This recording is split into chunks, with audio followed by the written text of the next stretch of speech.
بابوں کا پسندیدہ بواسیر، بابوں اور حکیموں دونوں کی پسندیدہ بواسیر، دائمی بواسیر کا علاج.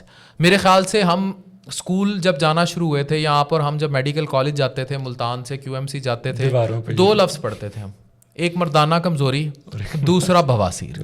مردانہ کمزوری کا علاج تو ہم نے QMC کے ہاسٹل میں رہ کے دریافت کر لیا، بواسیر کا علاج آج تک نہیں آیا.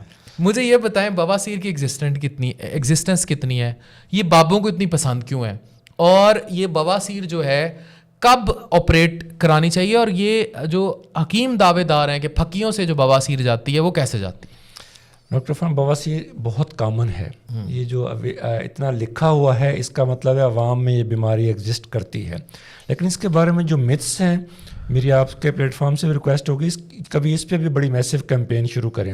اس میں بڑے ہی مال ٹریٹ ہوتے ہیں لوگ، ایسے ایسے حکیم ہیں اور فیملی در فیملی چلے آ رہے ہیں کہ ان سے دوائی لے رہے ہیں اور بغیر ایگزامینیشن کے. ہمارے پاس اتنے سارے پیشنٹ آتے ہیں جن کا ایشو سمجھا جاتا ہے کہ بواسیر ہے، لیکن ایکچولی جب معائنہ کرتے ہیں تو ریکٹل کینسر یا اینل کینسر نکل آتا ہے، بڑی آنت کا کینسر نکل آتا ہے. تو میں کچھ عرصہ پہلے اسی طرح آپ کو فالو کرتے میں بھی ایک دفعہ لائیو ہوا تھا، اوریجنل پیشنٹ کا انٹرویو دکھایا تھا کہ وہ بواسیر کے لیے 2 سال سے اسی طرح حکیموں کی نظر میں تھا، اور اب جب ہمارے پاس آیا تھا تو کینسر میٹاسٹیٹک ہو چکا تھا. اچھا، بیچارہ بھٹے پہ کام کرتا، یعنی کہ اس کو بڑی آنت کا کینسر ہوا اور وہ بواسیر کا علاج کراتا رہا، جب پھیل گیا اور جسم میں پھیل گیا تو تب وہ ہمارے پاس آیا، اور ہمیں خود بھی دیکھ کے بڑا ترس بھی آیا اور حیرانگی بھی ہوئی کہ یہ 2 سال بیچارہ جاتا تو رہا ہے، جاتا غلط جگہ پہ رہا ہے.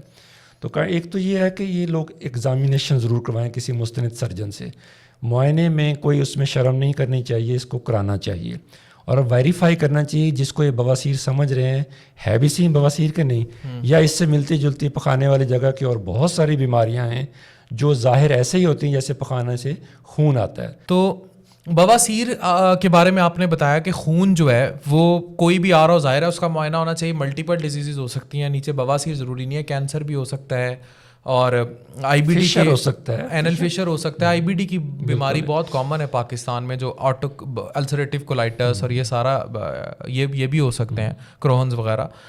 تو مجھے یہ بتائیں کہ معائنہ کرتے ہوئے عورتیں گھبراتی ہیں، اسپیشلی وہ بتاتی بھی نہیں ہے نیچے سے خون آتا ہے بواسیر، اور مرد بھی. سٹارٹ کہاں سے ہوں، آپریٹ کتنے گریڈ پہ کرانا چاہیے، اور انٹرنل ہیمورائڈس کس حد تک ہمیں مینیج کرنے چاہیے اور کہاں ہم آپ کے حوالے کریں؟ جی بالکل، یہ بڑا اچھا ہے.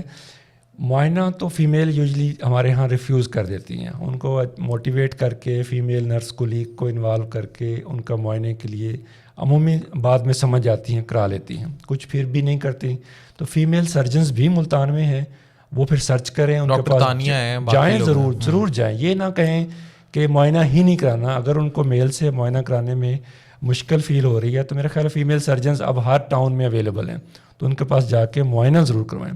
دوسرا سوال یہ ہے کہ یہ آپریشن کب ہونا چاہیے، تو اس کے گریڈز ہیں، گریڈ 1 2 3 4. جو گریڈ 1 اور 2 ہیں یہ تو گیسٹرونٹولوجسٹ ڈیل کرتے ہیں اور بہترین ڈیل کرتے ہیں.